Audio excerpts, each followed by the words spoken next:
تو اس کا مطلب یہ ہے کہ لوگوں میں تبدیلی آنی ہے، گروپنگ ساری ختم ہوگی، ایک سوچ پہ لوگ آئیں گے، مسلک جو ہے بیک گراؤنڈ میں جائیں گے، ایک سوچ پہ لوگ آئیں گے، اور جو ایسے لوگ ہیں جن میں تبدیلی نہیں ہے یا جو تبدیل نہیں ہونا چاہتے ان کو اللہ ایلیمینیٹ کرے گا۔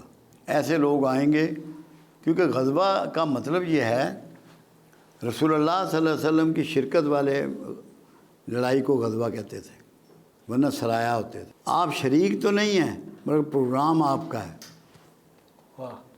اب قرآن کہتا ہے کہ آخری فتح اسلام کی ہوگی اور دنیا میں اسلام پھیلے گا۔ مرکز اس کا جو ہے وہ 3 ملک ہیں، جو میں نے اپنے اس میں پوائنٹ میں لکھا ہوا تھا، پاکستان، خراسان میں سارا افغانستان بھی آتا ہے، اور ترکستان۔ 3 ملک اس میں پورا حصہ لیں گے اور فتح یاب ہوں گے۔ اسرائیل کے نابود ہونے کا، بنو اسرائیل کے وقت قریب ہے، کہ سب سے پہلے یہ ہے کہ رسول اللہ صلی اللہ علیہ وسلم کا ایک فرمان مبارک ہے کہ سب سے بہتر زمانہ میرا، اس سے کم بہتر میرے اصحاب کا، اس سے کم بہتر تابعین کا، اس سے کم بہتر تبع تابعین کا، اس سے کم بہتر تبع تابعین کا۔ یہ 5 دور ہیں۔ اس کے بعد 6واں دور جب شروع ہوگا، یہ دور فتن ہوگا، جو قیامت تک بڑھتا ہی چلا جائے گا۔ دور فتن میں چلنے والے سے کھڑا ہوا، کھڑے ہوئے سے بیٹھا ہوا، بیٹھے ہوئے سے اپنے گھر میں دروازہ اندر سے بند کر لے، وہ محفوظ ہے۔ مگر دور فتن کی جو آپ نے تفصیلات بیان فرمائی ہیں، احادیث ہیں، ساری ترتیب ہے، مسلم میں ہے، بخاری میں ہے، بلکہ احادیث کا کوئی مجموعہ ایسا نہیں جس میں ان کا ذکر نہ ہو۔ خاص کر اولیاء مقبول جان نے ابھی ایک کتاب تھی حماد بن نعیم کی، وہ چھپوائی، وہ ہے دور فتن پہ، اس میں بھی یہ سارے ذکر موجود ہیں، جس کے مطابق جو میری فیلنگ ہے یا جو میں محسوس کر رہا ہوں، میرے ذہن میں ایک ترتیب اس کی بلٹ ہوئی ہے۔ کہاں سچ ہوتی ہے کہاں نہیں ہوتی، یہ تو مالک کا کام ہے، اپنا ارادہ بدل دے، اپنا پروگرام بدل دے، وہ تو مالک ہے۔ پہلے نمبر پہ جو اب واقعہ آپ دیکھیں گے وہ ہوگا ہر مجدون کی جنگ، جس کو میگا ڈاؤن کہتے ہیں، جو ابھی فلسطین میں ہو رہا ہے، یہ بڑھے گی۔ اچھا، ہر مجدون ایک پہاڑی سلسلہ ہے، وہاں ابھی شروع نہیں ہوئی، جب وہاں ہوگی تو یہ ورلڈ وار ہوگی اور دنیا ساری اس سے تباہ ہوگی، ویسٹ کا تو نشان بھی نہیں بچے گا، بہت زیادہ دنیا میں تباہی مچے گی۔ اس کا نام ہے انگلش میں میگا ڈاؤن، عربی میں اس کو ہر مجدون کہتے ہیں۔ یہ پہاڑی ہے ایک، جو میں جلدی دیکھ رہا ہوں، جس دور میں آپ اور میں رہ رہے ہیں۔ اس کے بعد ہے خروج دجال۔ 2 نشانیاں اس کی 3 پوری ہو چکی۔ مسلم کی حدیث ہے کہ دجال خراسان سے خروج کرے گا۔ خراسان یہ افغانستان وغیرہ، یہ سارا خراسان ہے، اور اس کی حمایت کرنے والے پچکی ہوئی ڈھال کے چہرے والے ہوں گے۔ شمالی اتحاد نے اس کی حمایت کی، جن کے جو پھینے ہوتے ہیں، جی بالکل جی، انہوں نے پچکی ہوئی ڈھال کے چہرے والے تھے، انہوں نے حمایت کی۔ وہ ایک ہاتھ سے آگ برسائے گا اور دوسرے ہاتھ سے اناج برسائے گا۔ کیا اس کے جہاز نے، وہ ایک ہی جہاز نے بم بھی گرائے اور ایک ہی جہاز نے آٹا اور گندم بھی گرائی گرائی، اور وہ فتح یاب ہوگا۔ پھر ایک اور علامت بتائی، وہ حیرانگی ہوتی ہے کہ 70,000 اصفہانی یہودی کالی ریشمی چادریں اوڑھنے والے دجال کے ساتھ خروج کریں گے۔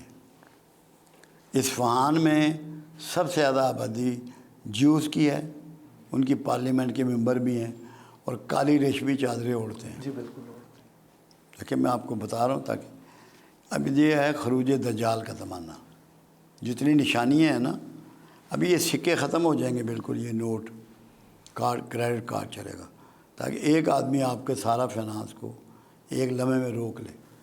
ایسے ہی تھی، آپ کی زندگی کو ایسا کر دیا جائے گا کہ ایک آدمی آپ پہ رول کرے پوری دنیا میں، چاہے کرنسی ہو، چاہے موبائل ہو، چاہے کھانا پینا ہو، کچھ بھی ہو۔ یہ اب خروج دجال کا زمانہ آ پہنچا ہے۔ پھر ظہور مہدی ہے نزدیک۔ اس کے بعد پھر خاتمہ بنی اسرائیل ہے، جو ہر مجدون ہوگی نا اس کے ساتھ ہی اسرائیلی ختم ہو جائیں گے۔ حدیث مبارکہ یہ ہے، کوئی پتھر، کوئی اینٹ، کوئی درخت، کوئی سایہ ان کو پناہ نہ دے گا، صرف ایک درخت ہوگا زرکت کا، وہ اس کے پیچھے یہودی چھپ سکیں گے۔ یہودیوں کو اس حدیث کا اتنا یقین ہے کہ انہوں نے یہ 50 لاکھ پودے لگوا دیے ہیں درخت کے، ان کو پتہ ہے کہ یہ پوری ہونی۔ اس کے بعد ہے اسلام کی نشات ثانیہ، جس کے سٹارٹ 3 ملکوں سے ہوگا، ترکیہ، پاکستان، خراسان۔ پھر غزوہ ہند ہے کہ ہندوستان پہ یلغار ہوگی اور وہاں اسلام پھیلے گا، ہندو یا اسلام قبول کریں گے یا مارے جائیں گے۔ پھر نزول عیسیٰ ہے، نزول عیسیٰ جب ہوگا تو جو فوجیں غزوہ ہند لڑیں گی وہ جا کے شام میں عیسیٰ کی فوجوں سے جا ملیں گی۔ یہ تو جو ترتیب میں دیکھ رہا ہوں، محسوس کر رہا ہوں، پڑھتا ہوں، وہ ہے۔ پاکستانیوں میں بڑی چینج آئے گی، غربت یہاں کبھی نہیں ہوگی۔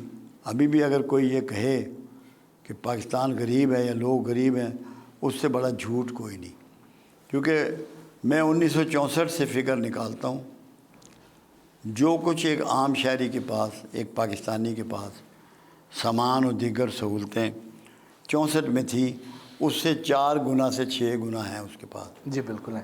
صرف ہم ناشکرے ہو گئے ہیں، ہر وقت اللہ کے موسم کا، اللہ کے پھلوں کا، سبزیوں کا، گوشت کا، دودھ کا، انڈے کا، حکمرانوں کا شکوہ کرتے ہیں۔ یہ نہیں سوچتے، اب جیسے حکمران ہی ہیں، ہم یہ سمجھ رہے ہیں کہ یہ خود آ گئے یا ان کو فلاں ووٹوں نے بنا دیا۔ قرآن تو یہ نہیں کہتا، قرآن تو کہتا ہے جس کو چاہوں معزول کروں، جس کو چاہوں حکمرانی دوں۔ جب یہ فیصلہ اللہ کے پاس ہے تو ہمیں اللہ کے فیصلے سے ڈفر کرنے کی ضرورت کیوں ہوتی ہے؟ بالکل ٹھیک بات۔ ہمیں نہیں ہونی چاہیے، یہ بغاوت ہے اللہ سے۔ جب کملی والے کی ایک سٹیٹمنٹ موجود ہے، تم پر اگر ایک نک کٹا حبشی بھی حکمران بنا دیا جائے تو تم نے اس کی بھی فرما برداری کرنی ہے۔ نک کٹے حبشی کا لفظ میرے آقا لے رہے ہیں۔ تو اس لیے ہمارے ہاں جو جھوٹی بغاوت ہے نا، کہ ہر چیز کو برا کہنا، ہر چیز کی مخالفت کرنا، یہ جائز نہیں ہے، یہ نہیں کرنی۔ شکوہ نہیں، لوگ شکوہ چھوڑ دیں۔ میں یہ یقین سے آپ کو بتاؤں، یہ زمین آپ کو وہ خزانے اگلے گی جو کچھ سوچ نہیں سکتا۔ سونا، چاندی، تانبا، پیتل، پلیٹینم، گیس، پیٹرول، زمرد، یاقوت، سب اگلے گی۔ اللہ پہ شکوہ چھوڑ دیں، شکوے نے ہمیں ذلیل کر رکھا ہے۔ یہ جو کفار ہیں یا یہودی ہیں، غیر مسلم ہیں، تو وہ تو ان احادیث کو پوری طرح مانتے ہیں اور اس کے مطابق اپنی تیاری بھی کر رہے ہیں۔ بالکل مانتے ہیں وہ 100%۔ لیکن ہم بطور مسلمان اس پہ یقین ہی نہیں رکھتے ہیں، اور اور یار یہ نہیں بات، یقین سب کا ہے،